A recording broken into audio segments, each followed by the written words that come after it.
Sinusitis common symptoms ఏమైతుందంటే headache ఉంటుంది. But mainly అది హెవీనెస్ ఉంటుంది. తల భారం భారం ఉన్నట్టు, ఇటువైపు నొప్పిలేస్తుంది. లేదంటే మీరు పర్టిక్యులర్‌గా అడిగినరంటే తల ఇట్లా వంగినప్పుడు మీకు తల భారం అనిపిస్తుందంటే అంటారు. దానికి ఆఫీస్ హెడేక్ అంటారు.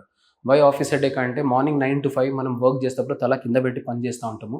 లాగినట్టు నొప్పి ఉంటది మనకు. అండ్ సెకండ్ థింగ్ ఏమైతుంది మళ్ళీ వెనక అదంతా డ్రైన్ అయితా ఉంటది. గ్రావిటీ అంతే ఏమున్నది కూడా కిందకి దిగాలి. సో అదంతా సీక్రీషన్స్ ఆ వాప్ అంతా కిందకి దిగుతప్పుడు ఆస్టియమ్స్ అంటాం. ఆస్టియమ్స్ అంటే ఏంది?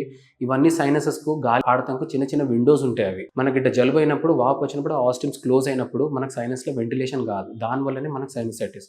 సో అది బ్లాక్ అయినప్పుడు ఏమైతది హెవీనెస్ అయ్యి కంజెషన్ అయితది. సో పేషెంట్ ఏమంటారు నాకు తల పైన, కంట్ల మధ్యలో, కంట్ల కింద లేదా పేషెంట్ ఏమంటారు నాకు తింటప్పుడు ఈ పళ్ళు నొస్తున్నాయి అనుకోని డెంటిస్ట్ దగ్గరికి పోయి చూపెట్టుకున్నప్పుడు డెంటిస్ట్ చెప్తే ఈ పళ్ళ ప్రాబ్లమ్ లేదు. సైనస్‌లో గిట్ట ఇన్‌ఫ్లమేషన్ ఉంది. ఈఎన్‌టీ డాక్టర్‌ని కలవండి అంటారు. సో అది.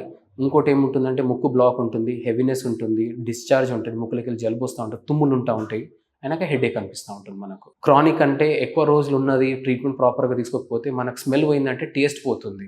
బికాజ్ స్మెల్ ఉంటేనే మనకు టేస్ట్ అర్థమైతా ఉంటుంది. ఇప్పుడు స్మెల్ కూడా మనకు కొద్దిగా తగ్గినప్పుడు టేస్ట్ కూడా సెన్సేషన్ తగ్గిపోతుంది. మీరు తీసుకునే అదే మందులు, అదే నాణ్యమైన మందులు, కానీ సగం ధరకే.